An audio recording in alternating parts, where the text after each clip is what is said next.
लाभ सीधा देश के सबसे गरीब और वंचित समाज को मिल रहा है, वो आगे कंटिन्यू कर। सर, रालोद के साथ गठबंधन में भी सहारनपुर और मुरादाबाद मंडल ऐसा रहा जहां बीजेपी एक भी सीट नहीं जीती। नहीं, आप अपनी इन्फॉर्मेशन पुख्ता करो। एक अखबार ने छापा है, गलत छापा है। बिजनौर उसी मंडल में है जो हम जीते हैं, अमरोहा उसी मंडल में है। लेकिन सर, पहले क्लीन स्वीप का एक उम्मीद था। रालोद जिस तरीके से आई थी, एक गढ़ कहा जाता है पश्चिम उत्तरी रालोद, उस तरीके के नतीजे क्यों नहीं मिले? कॉन्फिडेंट लग रहे हैं इस वक्त, बिकॉज इंडिया गठबंधन अपनी स्ट्रैटेजी बना रही है। पता चल रहा है नीतीश कुमार और तेजस्वी एक साथ एक प्लेन में सीटों में आए। मुझे बात बताइए, विधानसभा के सदन में भी तो एक ही उस पर बैठते हैं सब लोग। इनका बातों का कोई अर्थ नहीं होता। नीतीश जी गंभीर राजनीतिक नेता हैं, देश को दिशा देने वाले नेता हैं। और नीतीश जी ने जब फैसला लिया इंडिया को छोड़ने का, उनके फैसले से ही प्रेरित होके लोकदल अगली पार्टी थी जिसने इंडिया को छोड़ के एनडीए का साथ आए हम।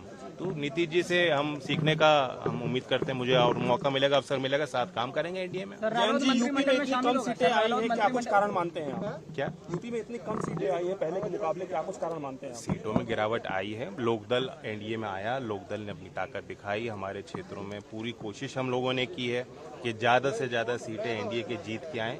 अब ये विश्लेषण करेंगे, कार्यकर्ताओं से पूछेंगे क्या कारण रहे। सर, मंत्रिमंडल में रालोद शामिल होगा? ये मेरे लिए कुछ कहना उचित नहीं। आज एनडीए में हम अपना सरकार का हमारा दावा है ही, और उस बैठक में हम लोग देश के एजेंडे को आगे ले जाएंगे। आप मीटिंग कर रहे हैं? तो सर, क्या मानते हैं कि देश की जो जनता है किस तरीके का जनार्दन रहा है इस वक्त? रालोद की 2 सीटें हैं जिसपे आप लड़े, क्या आपको लगता है और सीटों पर लड़ते तो आपको मुजफ्फरनगर में मिल जाती? हो सकता है, लेकिन पीछे मुड़कर देख के बहुत चीजें अलग समझ में आती हैं। हमने देश को देखते हुए, देश की परिस्थितियों को देखते हुए, राजनीतिक हालात को देखते हुए अपने पार्टी को आगे बढ़ाने के निर्णय लिया। उस निर्णय पे हम कायम हैं। एनडीए के साथ चुनाव लड़े हैं और एनडीए को ही मजबूत करेंगे। और मैं फिर अश्योर करता हूं कि एक बड़ा मैंडेट तीसरी बार, देखिए इस देश के राजनीतिक इतिहास में दूसरी बार हो रहा है कि थर्ड मैंडेट मिला है।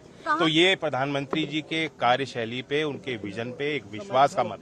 कहाँ कमियां रह गई हैं आपको लग रहा है इस वक्त? क्योंकि जो मैंडेट बात हो रही थी, कमियां तो एग्जिट पोल के बारे में भी पूछना चाहूंगी आपसे। एग्जिट पोल की क्या प्रणाली रही, उनके सैंपल साइज में कोई कमियां रही, या साइंटिफिक तौर पर उन्होंने वो सर्वेक्षण नहीं कर पाए, ये अपनी कमियों पे प्रकाश डालने की जिम्मेदारी उनकी है, मेरी नहीं है। Thank you. Thank you. जय चौधरी।